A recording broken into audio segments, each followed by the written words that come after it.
What's going on, lacrosse fans? Welcome to the PLL Flash on the Lacrosse Flash Podcast Network. I'm your host, Ryan Hulsebos, joined by Flash Editor-in-Chief Austin Owens and Flash writer and analyst Maki Jenner as we get set to dive into the 5 games from Week 7 of the PLL season from Colorado Springs as the Atlas sweep their doubleheader and inch closer to the number 1 overall seed in quarterfinal bye. The Archers and War Dogs do their best to keep their names in that conversation for the top seed in the playoffs as those 3 teams all clinched a spot in the playoffs with wins over the weekend. The Chaos hold on and get a huge win over the Chrome, who are not safe in the playoffs just yet, but it sets up what should be an elimination game in Week 8 between the Cannons and the Chrome, with score differential likely to play a huge factor in how both the 1 seed and the 6 and 7 seeds are decided. All of that and more coming your way. But first, Austin, Mackey, another packed weekend of lacrosse is in the books as we had late night PLL on Friday and Saturday night. The weather on Saturday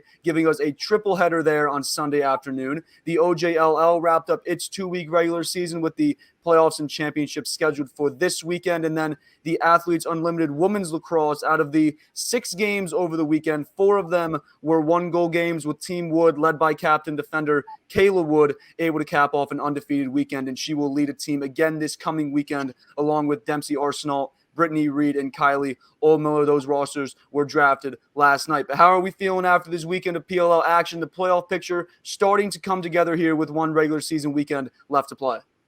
Yeah, it's exciting. It felt good to kind of have some more games underway this weekend coming off of, the All-Star weekend and a bye weekend. So it's looking good. I think it's nice to see teams shaking things up a little bit. We had some good games this weekend, and I know that the Week 8 will be really, really interesting to see kind of who gets that top seed and who kind of gets eliminated. So excited.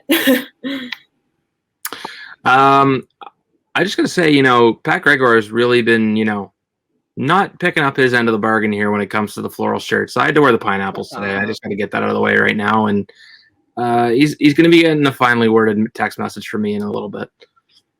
There we go. Hey, we had another exciting weekend of lacrosse all around. Obviously, today we will be focusing much to all of our attention on the PLO's Week 7, as with just 1 regular season weekend remaining, we have 6 out of 7 playoff spots filled, but that race for the number 1 seed is still wide open. And as I said before, the Chaos win over Chrome on Sunday essentially will give us our first quote-unquote playoff game of the season, as the Cannons and Chrome will face off with a trip to the playoffs on the line. We'll be getting to all of that as we look ahead to next weekend, along with some scenarios for that number 1 seed in the playoffs. But let's start by going through some of these games. And I want to start with the Atlas because, as I said before, they are inching closer and closer here to locking up that quarterfinal bye that comes with the number 1 overall seed. They got to bye through to the semifinal round, as they are the first team to reach 6 wins. They take down the Chrome on Friday night and then the Cannons in a thriller on Sunday. And it's really just these young stars. They continue to step up for the Bulls as they add 2 more wins to their now 5-game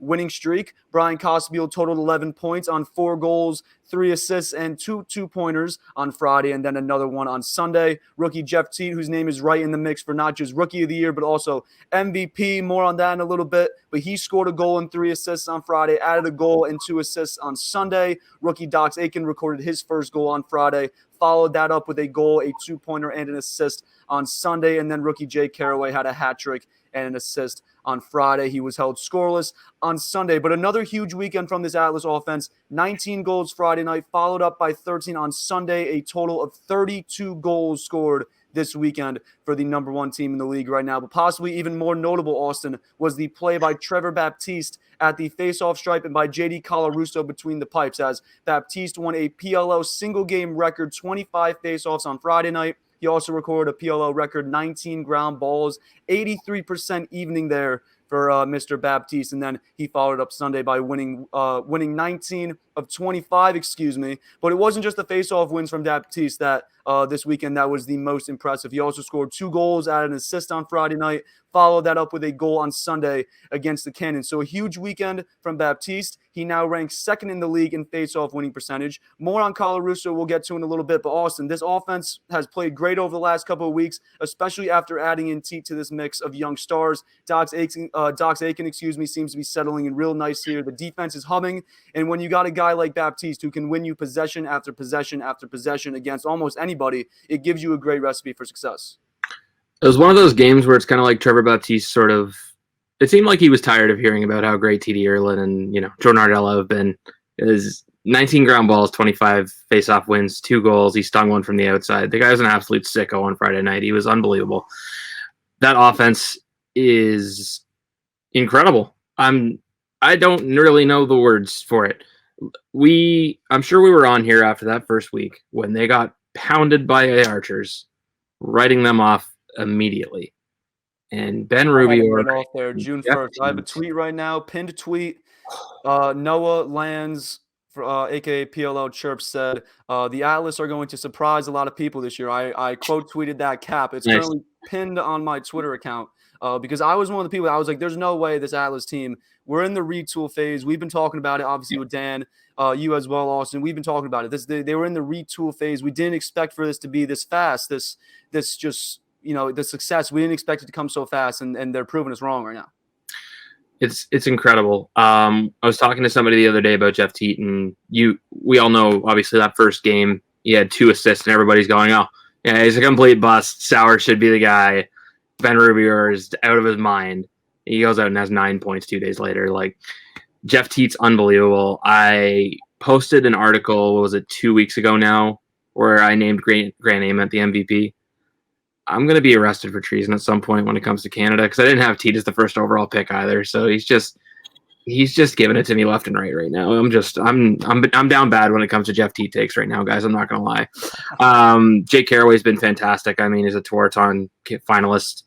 Who else am I thinking of? Dox Aiken, Brian Costabile. We said he was going to be one of the best 2-way middies in the game. He is. Romar Dennis. He's a little inaccurate at times, but he's got one of the heaviest shots in the league, and when he puts it on, it's frightening. Like, you kind of fear for the goalie's life at that point. It's 6'5" coming downhill. He's a specimen, man. And the defense has been fantastic as well. That's the thing we don't talk about a lot with this team. Michael Rexroad's up top 5, I believe, in cross turnovers this season. He's been awesome. Tucker Durkin's not quite that number 1 anymore, I don't think. But, you got Craig Chick. You got other guys that can sort of step in and be those guys. Kyle Plus has been really good as well at long stick. Danny Logan has been fantastic as well. The short stick D mid class has been unbelievable. Mackey's probably very happy to hear the D guy getting the shout out, but Atlas has been fantastic, and they deserve to be in the spot they are. They've grinded. Like I said, I don't want to say everyone, but obviously the 7% thing's been big this season of everyone sort of writing them off after that Archers loss, and it's really been their rallying call. I don't want to say that they've had an underdog mentality because it's kind of hard to do that when you're, the top team in the league. But if you can sort of carry that and make your guys believe that you're the underdog going into every game and you have to scratch and claw to win, then it's huge. And I think Rubio has done that with this young core, and they've all bought into what he's teaching them right now. Hey, we came into the season, myself, I'm calling us out, Austin, the 2 of us. I believe Dan was on the train as well. We were like, this Atlas team, we're going to be probably talking about them come this time in the season, like, oh, like they're, battling for the number 7 seed or trying to get into the number 6 seed or maybe, better themselves to the 5 seed. They're in the 1 seed right now, a win, and they are the 1 seed. I'll clip in, if I can find the soundbite of that, I'll clip it in right here. There we go. There we go. Because if it's not here, then there's just an awkward pause. Yep, we were all big there on really just the Atlas coming into the season, not really probably starting off too hot. I mean, they did not start off very hot. Huge loss they took in week 1 to the Archers. Turned it around there week 2 against the Redwoods again. It was that whole 7% thing. I think it was like a 13% against the Whipsnakes there in week 3, but obviously got the win. And or they did lose to the Whipsnakes, won the next game that weekend, and they are now on 5 games straight. Is the Atlas winning streak. As for goalie JD Caruso, he made his 2nd and 3rd starts in the absence of Jack Concannon. He makes 12 saves on Friday night, a couple ridiculous ones at that, and then he makes another 10 saves on Sunday, improving his season record to 3-0 while playing in Concannon's absence. It's unknown right now if Concannon will be available in 2 weeks when the Atlas play the War Dogs for what will be step 1 in trying to secure that top seed. But Mackey, I can't imagine Coach Rubier would be too worried if Callaroo ends up in there between the pipes and goal. Yeah, absolutely. I think he's done a really fantastic job kind of stepping in and stepping up. And I think that that's something that Rubior has kind of been preaching to this team this whole season, is that you guys have to step up no matter what happens. And I think that a lot of people don't really give him enough credit for what he is doing, because he's kind of taking this team at a different angle. You know, he has these rookies that are just absolutely killing the game right now. And I think that that's just a new era of what the PLL kind of is bringing these new guys in and just absolutely standing on their heads for the team. And, you know, JD hasn't had a ton of time in the pipes, but before Concannon got hurt. And I think probably a lot of people were worried about how the Atlas would do after losing him, but they've continued to just roll. And I don't think that they'll have a problem despite who is in net for them in week 8. What a story that is, JD Callaroo. So kind of bounced around teams there in 2019. He was on the player pool for the majority, though. 2020, he traveled out to Utah as the kind of like emergency goalie, so to say. If each team had 2 goalies dressed, if one of the goalies got hurt, he was to step in there as that second goalie for the team. And then obviously getting his chance this season with the Atlas, gets his chance to start a couple games here, and he has been magnificent here over his first 3 starts. If he does play here in week 8 against the War Dogs, we'll hope that he can continue this success. But the Atlas improved to 6-2 on the season. And like I said, they'll be looking to lock up that number 1 seed in week 8 against the Water Dogs out in Albany. That being step 1, like I said, for the Atlas and trying to secure that top spot in quarterfinal bye. They'll have to watch and see how the rest of the games play out on Friday and Sunday, as the Archers are most notably still in contention. The Redwoods and Whipsnakes also are, but the score differential making it a very steep order for both the Redwoods or Whipsnakes to try and grab that top spot. But all 3 of those teams, the Archers, Redwoods, and Whipsnakes, play 2 games in week 8. They will need to win both games to be in the conversation with scoring differential then to decide it in the end, which would award the Archers, if they are to win both of those games, assuming they build on that plus 25 differential they currently have. The Atlas would need to beat the War Dogs by like 10 plus goals to overcome that. But the caveat, week 8 will see the Redwoods play the Archers and Whipsnakes, and then the Archers and Whipsnakes will play each other next Sunday afternoon in the final game of the 2021 regular season. We'll look at the playoff picture a little bit more later on in this show, and we can also do it here as we go, because we'll stick with the Archers and the Redwoods, as they went head-to-head in week 7, with the Archers coming out on top and adding to that score differential, which, as we've talked about, is now at 25. And Austin, somewhat of a breakout game here for Marcus Holman, who scored 3 goals and 2 assists. He's been quiet really thus far this season. Rookie Trey LeClaire recorded a hat trick along with Ryan Ambler, and another strong outing by this Archers defense, holding the Redwoods to just 9 goals scored, as the Archers are able to snap that 3-game losing streak. And if you're head coach Chris Bates heading into this bye week and ensuing doubleheader, you got to feel good about your chances to not just position yourself real nicely on the board ahead of this quarterfinal round, but you even have a legit shot here at that top spot with 2 games left to play. Yeah, Holman had a really good game. I think the good thing about this Archers offense is that, you know, Schreiber and Amen are the top guys, but you see Will Manny's having a really, really good season. Marcus Holman being a complementary piece in this offense is hilarious because of how great he is. Connor Fields as well, Ryan Ambler, all these guys. I was talking to somebody today. Christian Mazon hasn't really even touched the field, and he had 9 goals last year in the championship series. Like, the team is stacked. Graham Hossick's a nightmare factory. Latrell Harris taught me how to make a PB&J sandwich and scored a goal, so that was awesome. Get the Latrell bump in there. Got to get the Latrell bump in there. You think I was going to come on the show and not shout out Latrell Harris? You're out of your goddamn mind. Adam Gittleman's fantastic. This team is so fun to watch. Another Latrell thing, this team is so effing good to watch. They walked in with those shirts on. That was amazing. I hope the PLL needs to sell those. That's a really good opportunity to make some extra money on their part. I won't tell them what to do, but they know pretty well how to, do it. I'll buy 3. Anyway, the Archers are so good. It's unbelievable. Amen's been fantastic. He's taken that next step in his game. It's good to see, you know, it really was the game of the week, I think. I could be wrong. Please correct me if I'm wrong, if you guys think otherwise. I believe it was. I believe it was our Flash game of the week. No, I mean just in general, like the best, most entertaining game. I think Chrome Chaos was definitely up there. But I think just the skill of both teams. Yeah. And coming in off a 3-hour delay, it's not easy, obviously. I think there was like 6 each team, I think the Archers scored 4 goals in the first quarter. The Redwoods scored like 3 or 4. So it was no lull. I mean, the Water Dogs Whip Snakes took forever. That game. I don't think there was a goal scored till like the 5-minute mark. Yeah. But No, this game, I mean, late night, Yeah. long delay, and they came right out of the gates firing. The Archers went from making TikToks in the hallway to burying 8 in the first half. Like just unbelievable. They're very good. If it's not for that 3-game lull, I think they're a runaway with the top spot. Like I don't think it's close, and it's all 1-game losses too. That's the weird thing with them is it wasn't even a lapse in form or in killer mentality. It was just we've talked about it before. Anybody can beat anybody in this league, and that's what it is. Amen's my MVP. That other article, I believe Graham Hossick was my defensive player of the year. This team is stacked.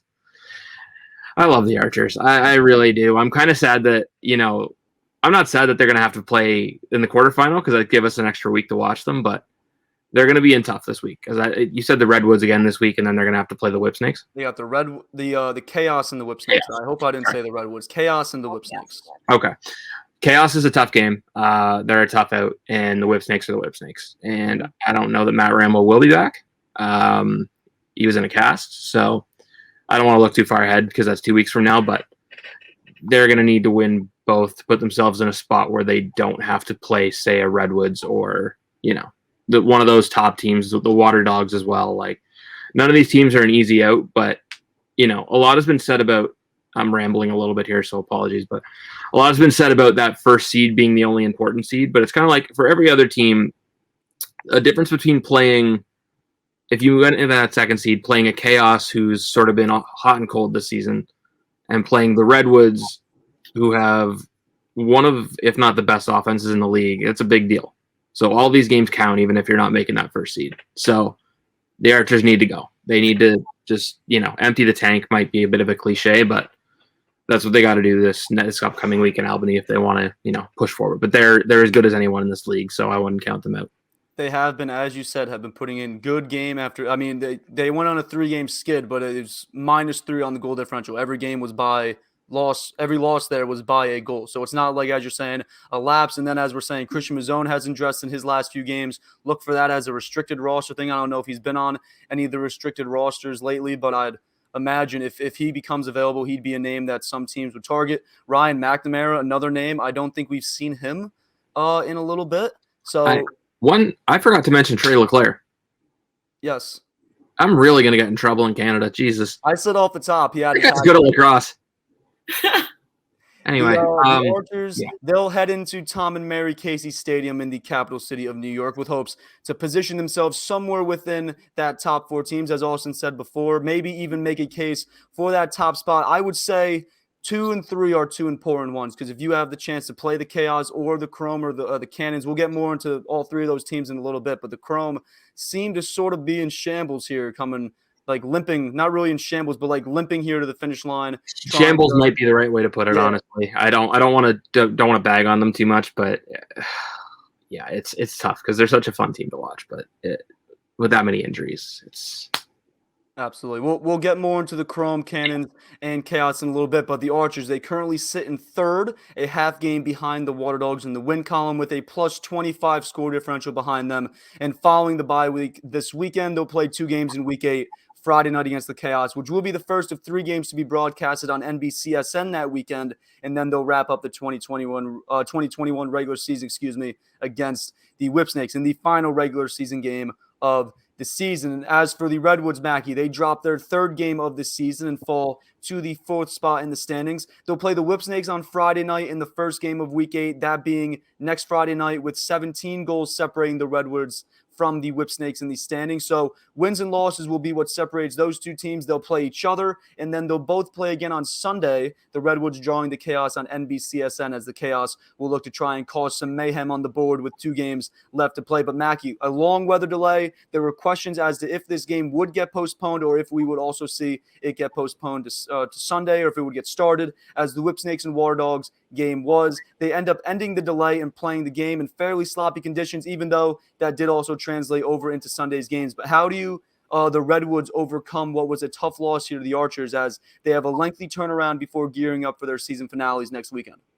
Yeah, I think the Redwoods are another team that people kind of seem to overlook sometimes. I think that they really do have a strong core. Like Austin said, they have one of the strongest offenses in the league. And they're also led by TD Ireland, who is absolutely insane on the faceoff dot. Like we talked about earlier, when you're able to get your team possession after possession, that's really what can make or break a game. And I just think that they are a very, very strong team.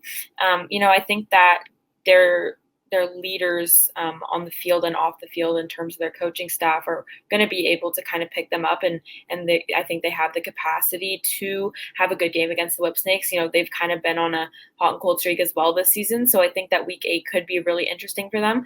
And again, the playoff picture is so crazy to see, like Austin said, who ends up playing who when. And I think the Redwoods are going to have to again empty their tank and kind of put it all out on the field as well if they want to kind of have a higher seed in terms of the playoff picture. The Redwoods were fueled by that 2-point shot this weekend as Sergio Perkovic, Kyle Harrison, and rookie Charlie Bertrand each buried a 2-pointer, but they'll need some more production here in Week 8 from guys like Miles Jones and Jules Henningberg if they want to win these last 2 games and secure a favorable seed in the playoffs. Jones was held to an assist on 2 shots. Henningberg was held scoreless on three shots, 7 turnovers combined between the two, so possibly a point of emphasis for the Woods heading into the bye week as the team totaled 23 turnovers in the loss to the Archers. But as you said there, Mackey, TD Ierlan ranks currently at the top of the league, only 1 percentage point ahead of Trevor Baptiste. I'm going to say that Ierlan's 67%. I believe Baptiste is 66%. I might be just off there in those numbers, but I do know it is by 1 percentage point. But let's stick with teams that have already punched their ticket to the playoffs. As we talked about the Alice before, how their path to the top seed has Andy Copeland's team in their way as step 1. The same can be said about the Water Dogs as they sit in second place in the standings, 5-3 with a plus 12 scoring differential, trailing the Atlas by a game and a single goal for that top spot after the Water Dogs were able to beat the Whipsnakes Sunday morning for their 5th win of the season and their 3rd in a row. And it wasn't just the win, Austin, that was important, but it was in how they won, as the game wasn't by any means a high-scoring game, but a 5-goal margin is significant because it makes next Saturday's game between the Water Dogs and Atlas that we were talking about before essentially a pick'em game for who will hold the top spot going into the final day of the regular season. Obviously, we'll have to see how the Archers or Redwoods or Whipsnakes shake that out there Friday and Sunday. So a big week, or a big game, I should say, coming up for the Dogs. Let's focus on this win over the weekend first. Pierre McCardle, my preseason MVP, he scored a 2-pointer and tallied an assist. Ryan Brown scored a hat trick. Ryan Conrad, Ryland Reese were also dangerous in transition. Conrad scored 2 goals. Reese hit one from behind the 2-point line. Very dangerous is Ryan Reese, first team All-World there in 2018. And rookie Ethan Walker also scored a goal and added 3 assists. But like we talked about with the Atlas before, probably most impressive was the performances from the face-off spot and between the pipes. Jake Withers won 14 of 19 draws against Joe Nardella, who is arguably by many, I would say, in my opinion, Joe Nardella is one of the top 2 face-off specialists. Going into the weekend, I definitely would have had him as my top. Obviously, Baptiste had a huge weekend. Ierlan's very good. Withers is great as well. Withers wins 14 of 19 against Nardella. Goalie Dylan Ward made 19 saves, good for 76%, holding the Whipsnakes' shambled offense. I'll bring up the word shambled again, to just 6 goals. And really just great performances here, Austin, out of the face-off spot and the goalie here for the Water Dogs over the weekend. I'm very glad you brought up Dylan Ward, sir. Thank you for that. That's where I was going. We respect Dylan Ward at Lacrosse Flash. We love Dylan Ward. Friend of the show, or friend of Goal Line Extended, I should say. Friend of Flash. Friend of Flash. Friend of Flash in general. We got Trade Ward off the ground. Not a big deal. Anyway, we did not at all. I'm just joking. But Dylan Ward's been fantastic. I mean, I wrote about him at the beginning of the season for the league, obviously. Talked about his goaltending style. And I predicted that he was going to be up for the Goalie of the Year award. And then he proceeded to, come up with single digits in about 4 of his first 5 games in saves. And it's tough. He's been fantastic the last couple of weeks. He's been exactly what they need from him. They don't need him to be, Blaze or anybody like that, where he's going to see 50 shots and you're going to need 20 or, close to 20 saves to get a win. This team's good enough offensively, and I'm not slighting the chaos by any means, but Blaze has to see way too much rubber. Wardo has been good.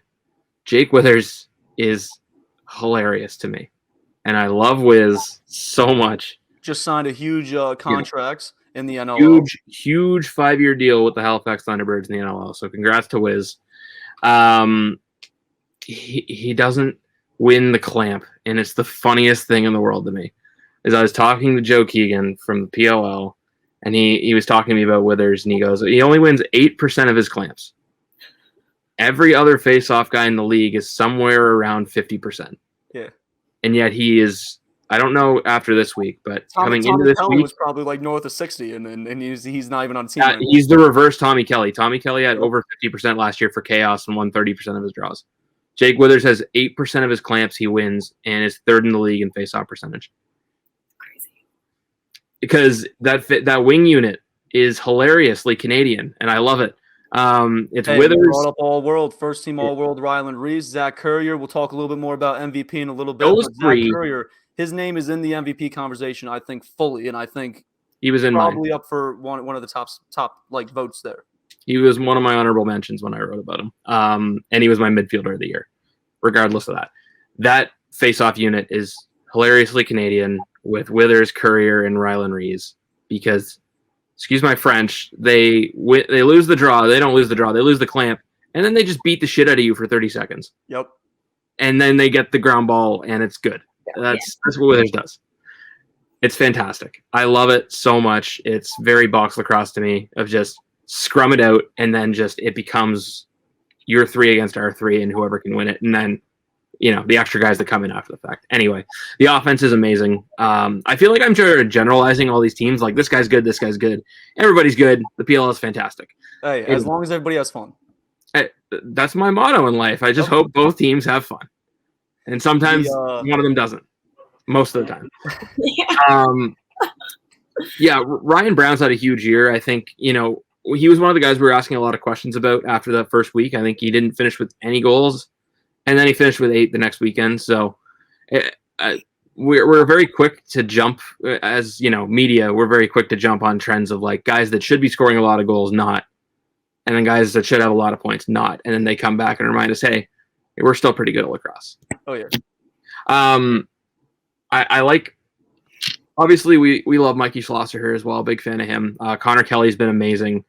Zach Currier, I said it in one of my articles or something I wrote for somewhere. I don't even know. I'm out of it, man.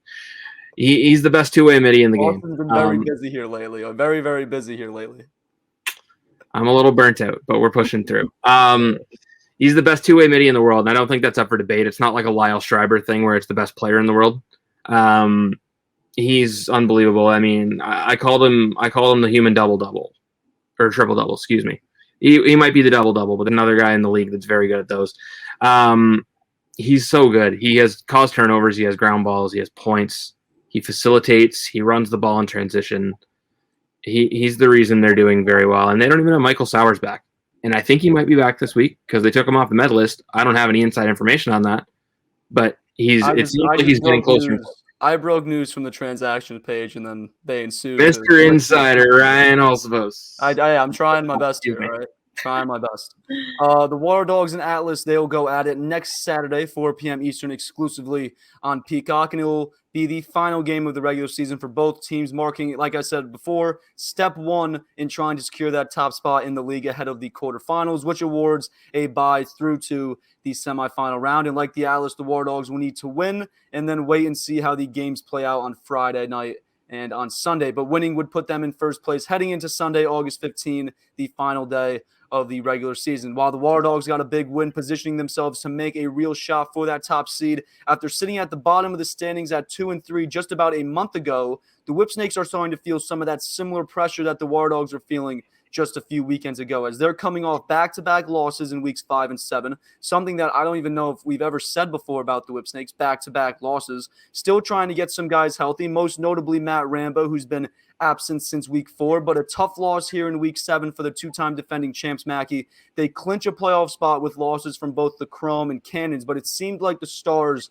didn't fully wake up for this early Sunday morning game. 9 a.m. local time was the start time, as we saw a few notable names like Zed Williams and Brad Smith get shut out offensively. They totaled 0 points on 13 shots combined. And then we talked about it before at the faceoff X. Joe Nardella struggled pretty mightily, as I highlighted ahead of the weekend, that Nardella was just 7 faceoff wins shy of 1,000 in his career. He's still looking up at that milestone as he won just 5 of 18, 28%, marking one of his poorer outings in his career, and he'll now need 2 wins this weekend to hit that milestone. But fortunately for the Whipsnakes, a long turnaround, as I mentioned before. Hopefully we see Matt Ramble make his return in Week 8, which could serve as a great tune-up for him in this offense with 2 games slated, Friday night against the Redwoods and on Sunday against the Archers. But Mackey, where does it start in your eyes when it comes to this team turning it around with 2 games left in the final weekend, as they're currently sitting down in 5th place, which is, again, you say the back-to-back losses. 5th place sounds very unorthodox of the Whipsnakes. We generally associate them with being towards the top of the board, if not the top of the board. So how does Coach Dagnita and this team get things figured out ahead of these 2 big games in Week 8?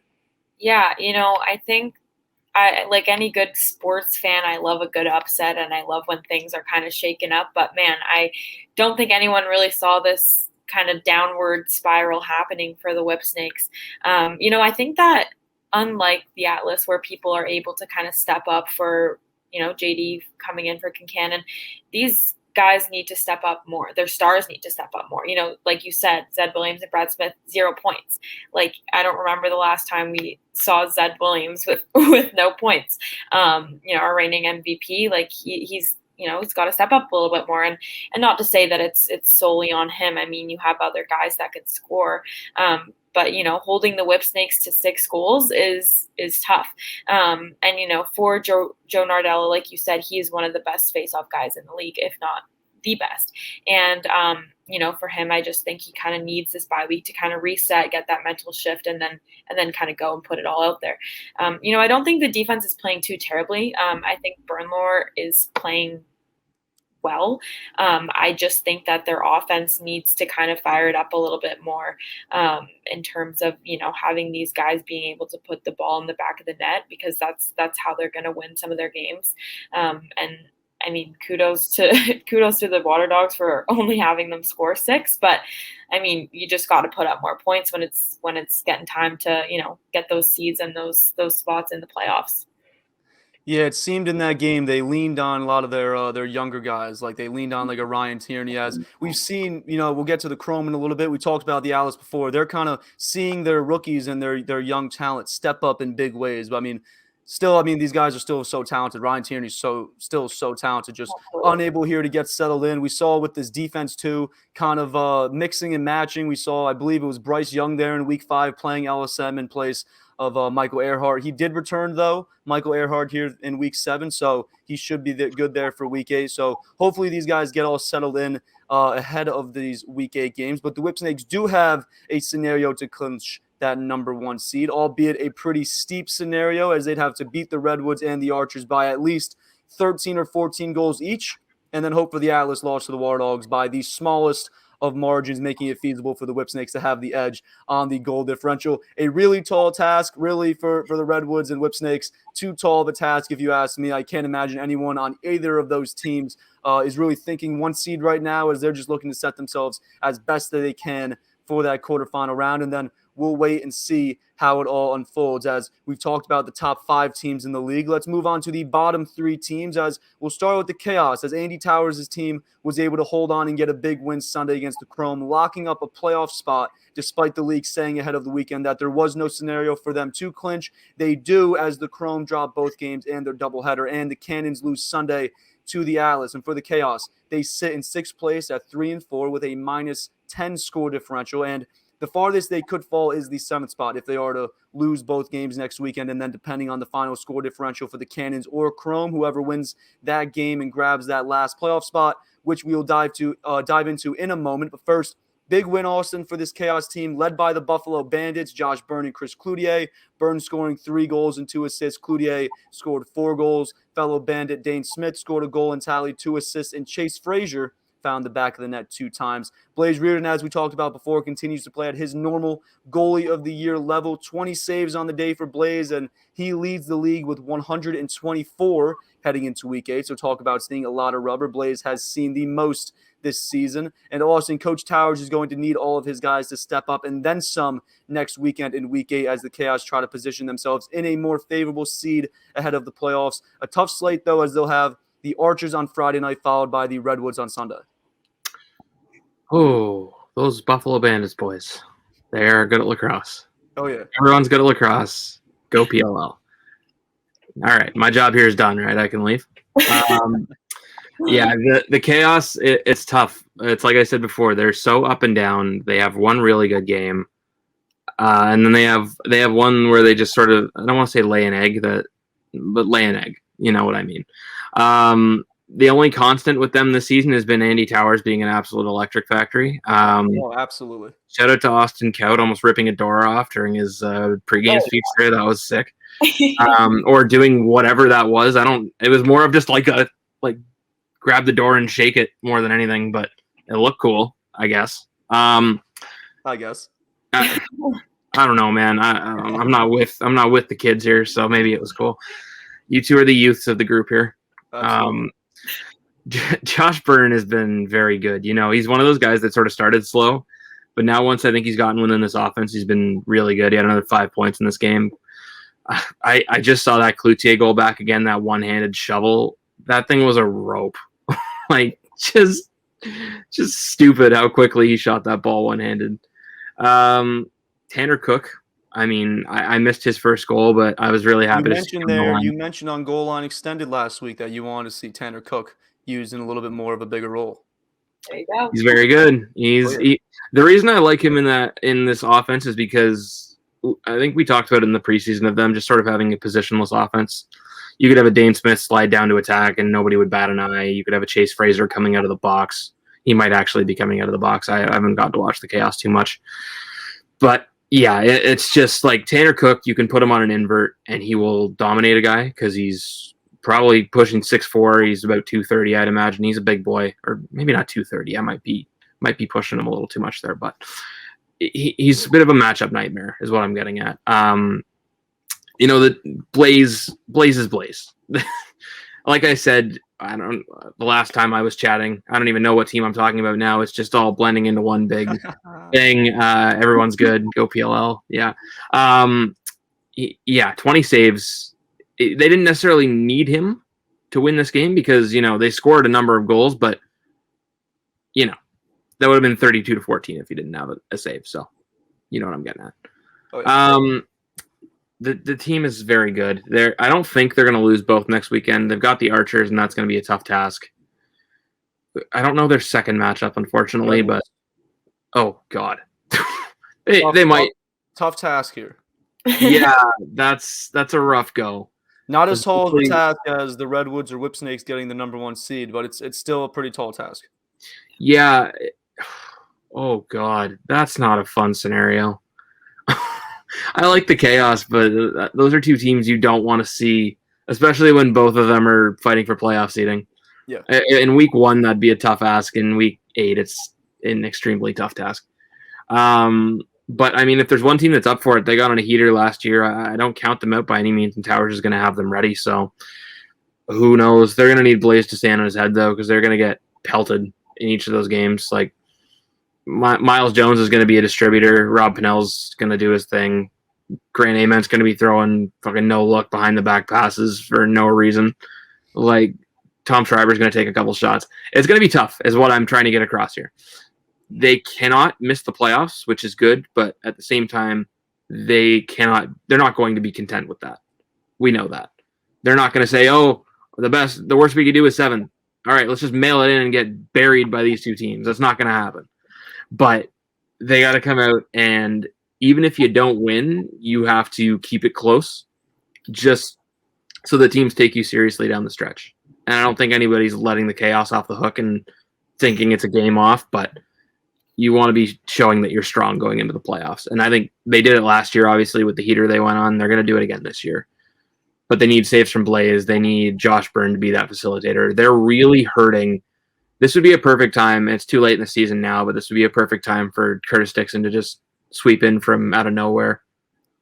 Or Challen Rogers. I saw Challen Rogers this weekend. He's not coming back. He's very content, or very busy right now, I should say, with doing some kids camps. So we won't see him till next year, I'd imagine. But if he wants to come down to Albany, like, that'd be a fun time. I wouldn't be against it. Yeah, I don't know how they do. I don't have a crystal ball. I can't imagine how they do in these games. I don't want to say it's 2 losses, because that would be a massive disservice to the parity in this league. But yeah, Archers are really fighting in this game, in their first game, and then the Redwoods, depending on how the other games go, they're gonna punch you in the mouth. They're not gonna take a game off. So good luck, I guess, would be the message there. And bring some ice packs for Blaze, because he's gonna be facing a lot of rubber. Oh yeah. You mentioned there before the Chaos obviously going on that heater last year. They were 0-4 through the PLO's group play, but then almost ran the table. I mean, they were winning at halftime of the championship against the Whip Snakes. Like 10-goal swing there for the Whip Snakes is what kept the Chaos from winning that championship. But you look at these matchups, obviously the Chaos currently sit in 6th. I'm thinking, depending on what happens, they could move up to 5, could fall to 7. But if they're in that range, 5, 6, 7, it's very likely that they'll see the Redwoods or Archers again there in the quarterfinals, given that the Redwoods and Archers most likely will make up 2, 3, or 4, possibly 1. We'll see how that all breaks down, but it is that likelihood that they might see one of those 2 teams again. So it's definitely something to watch here as we look ahead to next weekend. But 2 wins on the flip side of that, 2 wins for the Chaos this weekend would put them above 500 for the first time this season, the first time since 2019, as they never were able to get above 500 last year. Either they'd be 5-4, and then factoring in the goal differential, the highest they could theoretically get is 2nd place if all the chips fall their way. And as we were saying with the Whip Snakes before, it's going to have to be a whole lot of chips that they will need to fall their way. 2 wins, though, could bump the Chaos into that top 4. So an important weekend nonetheless for the Chaos this weekend. Frankly, it's an important weekend for every team, as most of the pack will battle it out to determine seeding. A few teams are still legit contenders for that number 1 spot, as we talked about, and then there will be 2 teams that will have the rest of their season decided by a Saturday night game on NBCSN, as the 2-6 Cannons will meet the 2-6 Chrome next Saturday night, with the final playoff spot on the line. The Chrome come in after dropping both games on their Week 7 doubleheader. They've now dropped 4 straight after handing the Whip Snakes, and then the Archers their first losses of the season. And then the expansion Cannons, who've been on the uphill battle really all season, they enter Week 8 following a 1-goal loss to the Atlas, in a heartbreaker. Let's start with the Chrome, because this weekend is one that I'd imagine this team wants to forget and move on from very, very quickly, as a disappointing loss Friday night is followed up by a loss on Sunday to the Chaos, in a game where the Chrome mounted a comeback late in the game. Not enough to win, but enough to at least trim the margin, which trims the score differential to -20. Regardless, they'll head into Week 8 in what will be a win and move on, or lose and go home scenario. This coming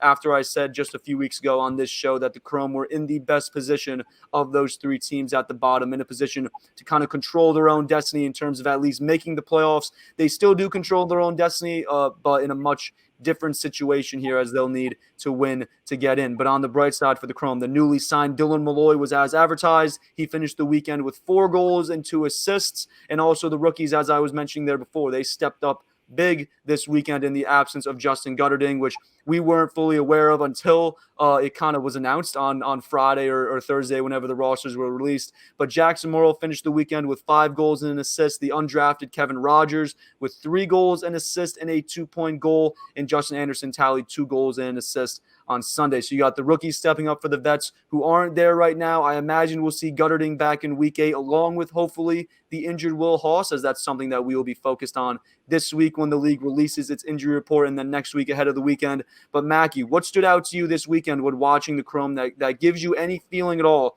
that this team could overcome this hole that they've kind of buried themselves into here, hopefully grab a playoff spot and possibly even get on a run here? Yeah, I just kind of feel like the Chrome haven't been very consistent. Like they came off of beating the Archers and the Whip Snakes, and then, losing every game since and every game before that. And it's just been kind of difficult to watch them because you see that they obviously have the potential to be a good team. And I think that, like you said, they have been dealing with a lot of, injuries and not having Gutterding, Bernhard, and Haas, for their games. But, like you said before, Malloy had a great weekend. And I think that as he gets more comfortable, he will have a better impact for the team, as well as Morrill and Rogers. Again, I think that these rookies are just really stepping up all over the PLL, and they're just so fun to watch. I kind of expected to see more from Heacock and McIntosh a little bit, but everyone kind of has their tough weekends, but it's just kind of been tough weekends after tough weekends for the Chrome. Yeah. I just think that they kind of need to find something, have that maybe underdog mentality going into week 8, because it really is do or die for them. If they can't pull it off this week or next weekend, then they're done. And so I think that it's just kind of a way to figure out what they need to do. Have Malloy more comfortable, maybe take on that leadership role on the offensive side, and get the help from the rookies and have some of those older that step up and be able to step into their role as they're used to. I don't think the Chrome are a bad team. Like Austin said, this is the PLL. Everyone's good. I just think that they have been struggling and haven't really been able to deal with the adversity as well as some other teams may have been able to do. Very tough when you factor in this Gutterding absence this weekend. Will Haas obviously absent due to an injury, but you look at Jordan Wolfe, he's been out since week 1, obviously done for the season as he had surgery. We haven't really heard much about Jesse Bernhard, as you brought up his name there. So we haven't heard much about him. They lose Randy Stotts before the season starts. JT Giles-Harris has not dressed since that apparent injury that he took. Now, I shouldn't say apparent injury. He sustained an injury there in the national championship semifinal there with Duke. He has not played yet this season. So missing a lot of those names. Jesse King, a name that I imagine are missing huge. I saw a tweet from Jesse King this week that he wants to play, but obviously those travel restrictions playing a big factor in his ability to play. But as you said, the Chrome will need a win to get in. But on the flip side, the same scenario applies to the Cannons as they come off a tough Week 7 loss to the Atlas, as a second quarter surge put them ahead at halftime, but a big third quarter by the Atlas saw them hold on in the end. But unlike the Chrome, Austin, the Cannons are playing some good lacrosse for the most part, as they've mainly been the victim of 1-goal losses. We saw them just a few weeks ago in Week 5 get a big win over the Archers, but all of that is behind them now, as they'll have a win and get-in scenario ahead of them in Week 8 as well.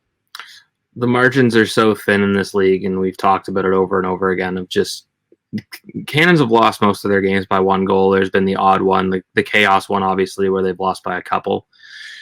It's tough because the Water Dogs one was a little bit of a blowout. Tough conditions there. Yeah, it's, if it bounces the other way for them, they're not looking at a winner go home situation. And it's tough for, the one guy I feel for in the situation, and, love him or hate him, Paul Rabel, like, this team's built to win. And it sucks for him because the last 2 years, this team's been built to win. And something's gone wrong, and they just haven't been able to get the job done. And he's getting towards that age where, every year it's coming up like, oh, when are you retiring? When's it kind of like, are you getting towards the end of your leash? All that stuff. And he's had a fantastic season. And he might miss the playoffs again this year in his own league, which stinks. But it's how it goes. Nobody's going to be crying over the fact that, they don't have to face Paul Rabel and Lyle Thompson in the playoffs. That's probably a luxury for most teams that they don't have to see those guys. Lyle's been fantastic.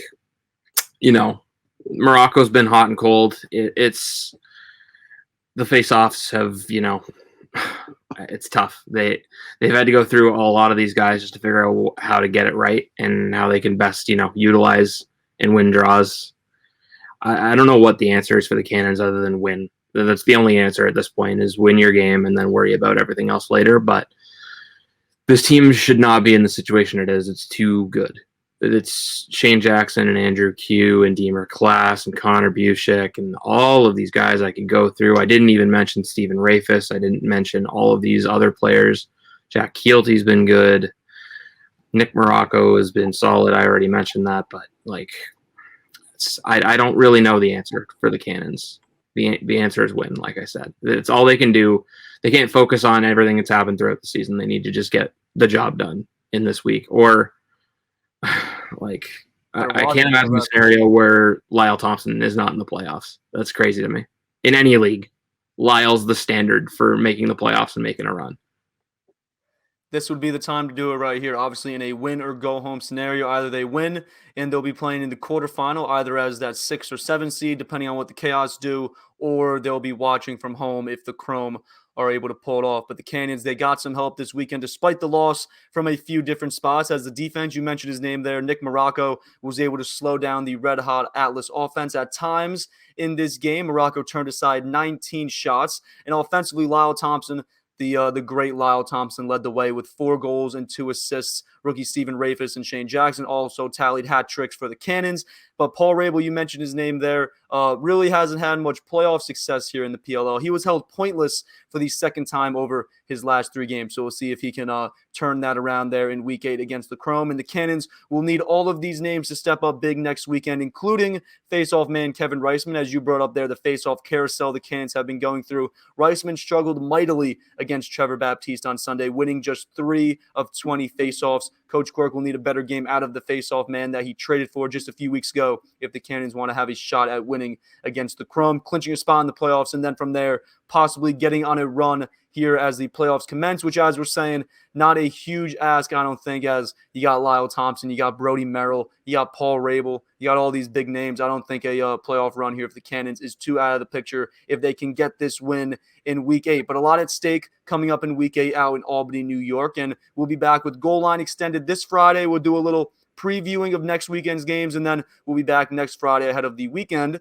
looking more in depth into all of the different scenarios that could play out. But an elimination game will be on the slate, which is very exciting to think about as we look ahead to Week 8. Again, the matchups to look forward to, we'll have the Redwoods and Whipsnakes on Friday night at 6 Eastern, followed by the Archers and Chaos. Saturday, we'll see the Atlas and Water Dogs battle it out for the top spot, followed by the Cannons and Chrome, who will battle it out for that final spot as we're talking about in the playoffs. And then on Sunday, the Chaos and Redwoods will start us off, followed by the Archers and Whipsnakes to wrap up the regular season. And as the regular season comes to a close, we're also following a few of our award races very closely, as the MVP race, in my opinion, still looks to be up in the air. We have a few names like Rob Pinnell and Brian Costabile still keeping their names in that conversation, especially Costabile after a huge Week 7. But I see this thing right now as a 4-man race. Midfielder Zach Currier, we mentioned his name before, of the Water Dogs, 20 points on 10 goals and 10 assists.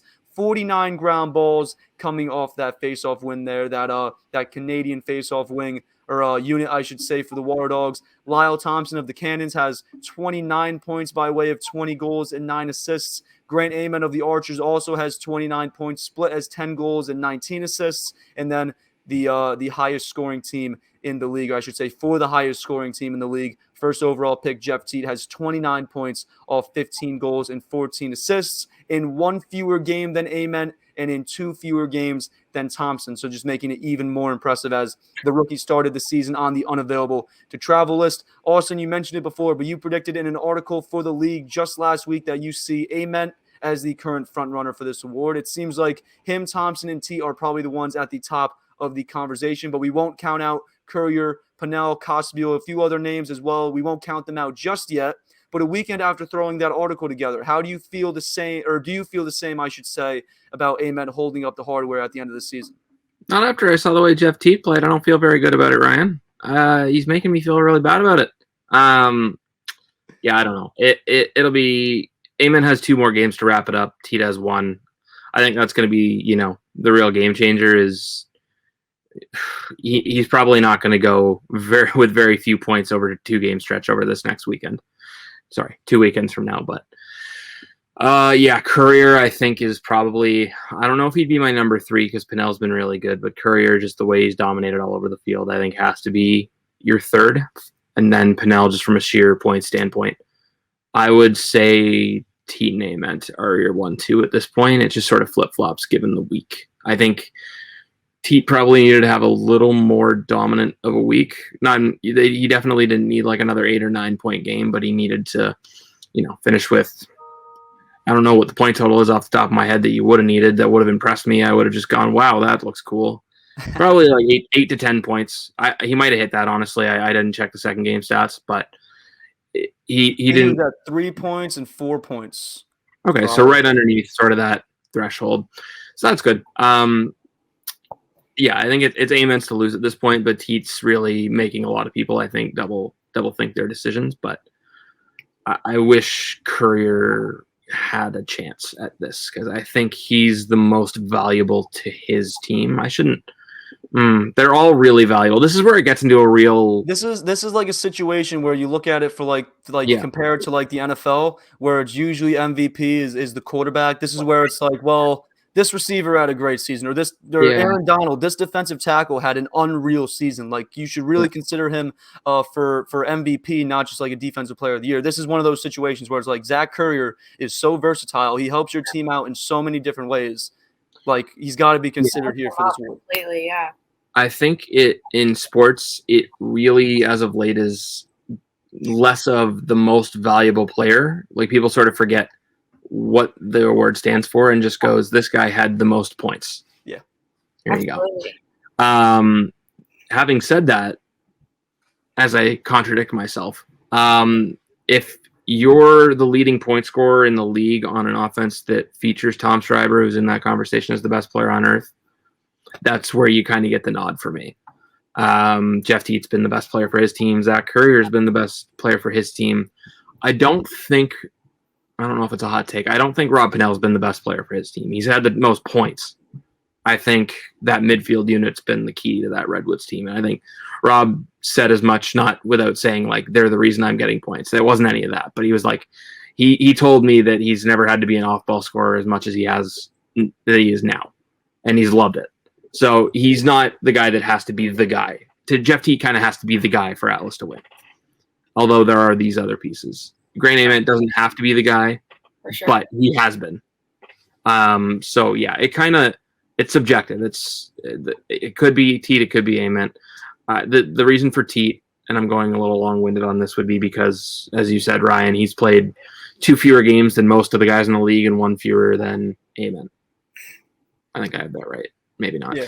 Big math guy. Really, it's the 2 fewer than I think Thompson, 1 fewer than Ament. Okay. Yeah.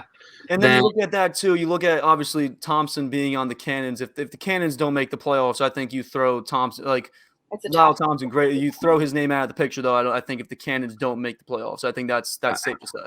I think Lyle Thompson's in the conversation by virtue of him being Lyle Thompson. And I don't mean for that to be a slap in the face, but he's had a couple tough games. I just slapped Lyle right in the face. I just slapped the best player in the world right in the face there with my take.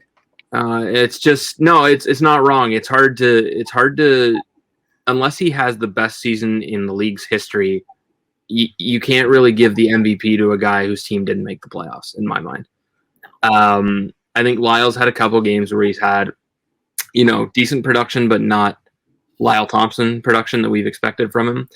And he's had a lot of games where he's had a lot of turnovers, and that comes with, sort of the offense revolving around you and the ball being in your stick more than anyone else. But he's had a tough year. He has a lot of points, but it's been a lot of turnovers in some games that, he's gotten some criticism because everybody's expecting, 5 to 6 point games every single outing with Lyle Thompson. It's just not realistic with how good the defenses in the PLL are. He's drawing the top defenseman. He's drawing a slide when he makes a step to one way. He's drawing an early slide every single time because he's Lyle Thompson. He can be, if you don't slide to him early enough, he's going to just run around you. Or he's going to pass it off, or he's going to shoot it around the defender. He's going to make you look silly. So he's very good. He's had a great season. He's just, you can't give it to him if the Cannons don't make the playoffs, in my mind. And Lyle doesn't need an MVP. He's got enough to go around with how he's done in other leagues. But yeah, I think this year, if he comes back next year and has a huge season, he's the MVP. He's Lyle Thompson. If he has Amen type numbers, you're giving it to him by default because he's just fantastic. But I don't think this is the year unless, I don't know when they announce awards. It probably is around the championship, I'd imagine. So maybe that gives them, if the Cannons maybe make the playoffs and make a run, maybe that changes people's perspective. But it's tough to see right now because the talent is so good at the top of this list for MVP. I was going to say, I'm not sure when they announce the awards. It might be championship weekend. I'm not sure if playoff performance is factored in, but we will see. Mackey, star-studded list that I listed off there and that we've been talking about. They're all having phenomenal seasons, contributing in a variety of different ways to their team's success. At the end of the day, who do you have as your MVP heading into Week 8? God, it's such a tough decision. It really is. I mean, coming from, I played defense at school. I just have so much respect for guys like Zach who can also Graham Hossack. Yeah, that too. But I'm just saying from a top 6 guy on our list, I think that Zach Currier has had such an incredible season, and I think that he's been the guy to kind of turn things around for the Water Dogs, and I think that is something that is so hard to do because, like you said, if Grant Ament has a tough day, okay, you have Schreiber, you have Holman, you have Manny. Same thing with Teat. You have Connor Fields on the sideline, barely getting in the game. Absolutely, yeah. And so it's just one of those things where Currier can really impact a game, and I think that is a really special thing when considering an MVP. But just for legit reasons, I think that it is between Ament and Teat. But I think that Teat also is up for Rookie of the Year. So, also because of that, I think Ament is my number one. I just think that he's been able to elevate his game, like Austin said, and take it up to the next level, which is hard to do after coming off of such a great, rookie season or any season. It can be really hard to elevate your game to that next level. And I just think that he's done a really good job, and he's really set into his role with the Archers offense and done a really, really good job of, that leadership role with being a second-year player. So that's my prediction, but I do wish it could be Currier because I think that he is just incredible. We're both on the same page with that. Yes, we're all three of us on the same page. Yeah. I am a big proponent right now of Currier. That was when I played back in my high school days, which wasn't too long ago. It was only like 3-4 years ago. But I was the midfielder that played the face-off wings. I thought you were about to say you were the Zach Currier of your high school. I'm trying to compare myself to Zach Currier. That's exactly what I'm doing right now. But I played kind of in that role. So, it's just like you respect what he's doing, the production that he comes out with. It's like he takes a face-off, stays on defense, runs transition, stays out there on offense, rarely ever comes off the field. Got to respect a guy like that, just – in terms of most valuable player towards his team success, I think you could say Zach Currier. Obviously, these other guys and the incredible point totals and goal and assist totals that they're throwing up definitely puts their names at the top of the list as well. We will see, though, over this next week, Week 8, and then possibly into the playoffs. So, again, we don't know if the playoffs contribute to how these awards will be decided, but something that we will follow here over these next couple weeks. But the MVP race is coming to a head here as we approach Week 8, and I would say that with Ament playing 2 games, Pinnell will play 2 more games. A lot of lacrosse still left to play as this race nears its end, and then we don't know, like we were saying for certain, if playoff play will factor into the voting for these awards. Again, something that we will wait on here as we get into the playoffs. But along with the MVP, let's look at the Rookie of the Year because it's another tight race with a lot of talented players, unlike last season, which did not award a Rookie of the Year, but it was a 2-way race between Ament and Cosby. Ament really the undisputed Rookie of the Year, if you really to ask anyone. But this year, I would say we have 6 very strong candidates from the Redwoods. TD Erlin has been incredible all season. We talked about it before. Really the one missing piece for the Redwoods over the past 2 seasons. His 67, there we go, 67% clip at the stripe.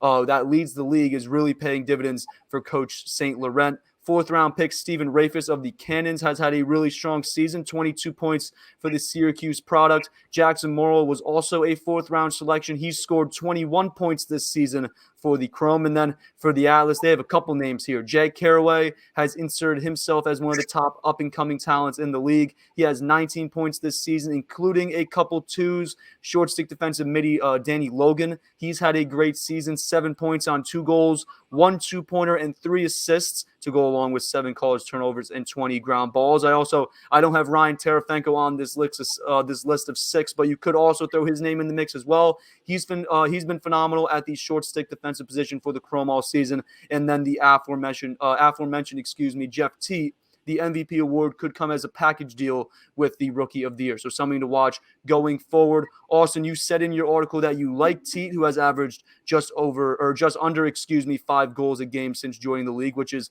5 points a game, I should say, since joining the league. I'd imagine you're sticking with that pick. Mackey, who do you have tabbed as your Rookie of the Year heading into the final weekend of the regular season? Again, this is such a difficult thing because as you bring up Tarafinka, I was like, why didn't I bring him up when I was talking about the Chrome? He is someone that does have an impact for their team. I think that this is a cool kind of race because you have guys kind of all over the field. TD Ierlan has been unbelievable for the Redwoods. And he is just a great face-off guy. He's quick. The first 3 weeks, it seemed like his award to lose. Absolutely. And, then adding Jeff Teat in the mix and these guys are all carrying their team right now. And so I really, it's a tough decision, but I think that it would be great to have a face-off guy win Rookie of the Year, just because I really do think that he has had such a great impact for the Redwoods and for their success this year so far. So that would be my number one. But in a perfect world, again, I think that there's so many different positional awards that I would just love to give out to people just because it's so fun to watch Tarafinka. When they had that game against the Archers, he was just phenomenal. He was just locked down D and no one could get by him. And I think that is something that could make a Rookie of the Year a star. But yeah, I will go with TD Ierlan just because I think that he's special. He's really special. Austin, you sticking with Jeff Teat, I'd imagine? Yeah, I think I'll get in trouble if I don't. So, yeah. I mean, if he's second in my MVP running, then I got to give him number one in the Rookie of the Year. So we'll stick with he was second in the MVP running. Me and you both had him going second overall to the Water Dogs there in the college. Yeah, you don't live in Canada though. You're all right. You're fine. RCMP is going to knock down my door in a minute.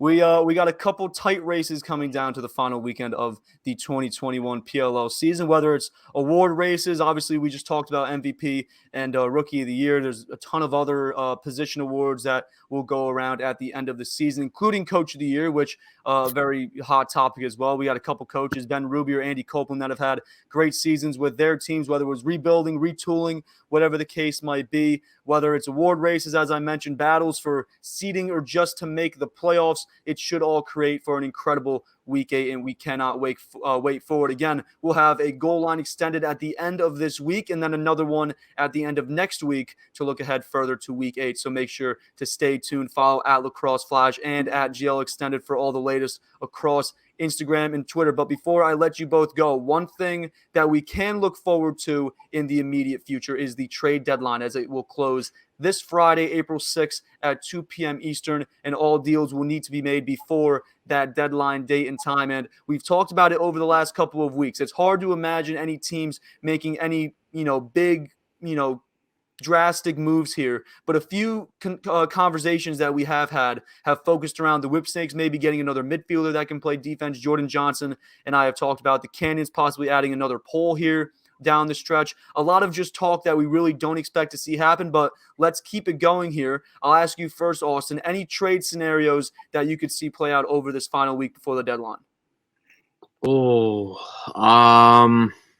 Not off the top of my head. I think Andy Towers is going to go and acquire another Canadian if he can, just for fun.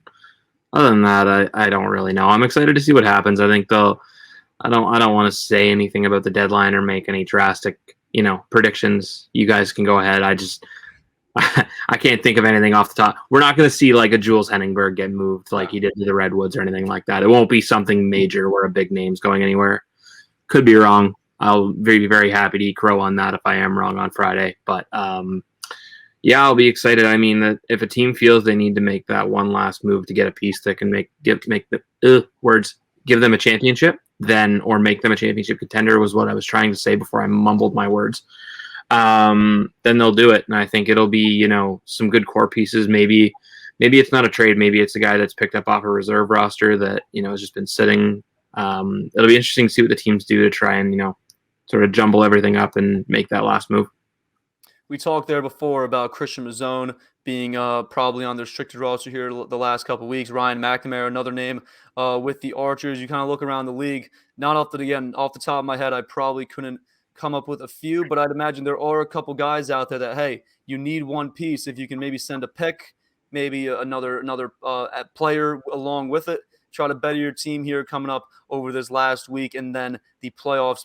Make it happen, obviously, if you can. Mackey, anything that comes to mind here as we approach this trade deadline? Yeah, I don't know. I think it's so tough because it is so close to playoff weekend that I don't know. You don't want to mess with too much. Right? Yeah, Exactly. you don't want to play with too much. They're kind of gelling together. I mean, adding Dylan Malloy last weekend, was a big choice for them to do, but I think it was kind of a no-brainer, and I think that it was a good addition for them. But this close to the end of the season, I'm not really sure. I mean, like you said, with Mazon and McNamara, like sure, maybe there's potential there, but also I really don't. I don't know, and I don't think that there will be anything of huge significance that will kind of make us all shocked. But I mean, only time will tell. So, yeah. I really liked Jordan Johnson's take we had a couple weeks ago. It was Tucker Durkin from the Atlas to the Cannons. I don't know if that's something that we will see play out, but just a possibility. I'd imagine draft picks would be involved. So obviously, Ruby are able to continue that retool, but that was just one that I know we were talking about that we were saying, yeah, that does make sense. Cannons could use another piece defensively. Obviously, they have guys like Brody Merrill. They have guys like Paul Rabel, Lyle Thompson, a couple vets there, especially in the midfield as well. So something that we could see happen. But Dylan Malloy making his PLL debut this past weekend. Definitely great to see him out there. Ryan Boyle trying to kind of dance around it a little bit, saying that some teams didn't really need an ex-attackman. Well, it's like Dylan Malloy, former Toronto winner, so it's kind of like very likely that he could have stepped in and helped a couple teams out here over the week. But broadcast too for NBC kind of mixed it up a little bit. We saw Jake Marsh from Barstool in there. We saw Jay Allen for there with NBC. They both did a great job over the weekend, so props to them. But week 7 officially in the books, and as I said before, sometime this week we should get an injury report, hopefully some updates on guys like Jack Concannon with the Atlas, Matt Rambo with the Whipsnakes, Will Haas with the Chrome, Connor Kelly and Drew Snyder were both listed as out for the Water Dogs this past weekend, and then also for the Water Dogs last week. As we were talking about before, I reported that Michael Sowers was officially off the injured list, which he was taken off the list by the league. He just sat out after going into the weekend as questionable to play. We should see him next weekend, though, ahead of the playoffs. But hopefully good news is the next news we hear regarding some of these guys, and we should see another wave of transactions, I'd imagine, during this week before Week 8, as the Monday following Week 8, Monday, August 16, will be the final day to submit waiver claims ahead of the playoffs. So expect head coaches to finalize their playoff rosters ahead of Week 8, obviously pending injuries. We'll have much more on that come Friday, so make sure to tune into Goal Line Extended. But Austin, Mackey, I want to thank you both for joining me today as we reflect on Week 7 in the PLL. But that is going to do it for today's episode of the PLL Flash. I want to thank you all for watching and listening. If you are not already, make sure to subscribe to Lacrosse Flash on YouTube. Hit the notification bell so that you don't miss any future shows, follow along, I should say, as well on Instagram and Twitter at Lacrosse Flash. All the links that you will need, including our website, lacrosseflash.com, will be in the description. But Week 7 in the PLL has now come and gone. We are on to the final weekend of the regular season. After this coming weekend's bye, we'll be here covering it all on the PLL Flash and Goal Line Extended. So make sure to like, follow, and subscribe so that you don't miss any of it. I hope you all have an incredible week, and we will talk to you on Friday. Cheers. Woo!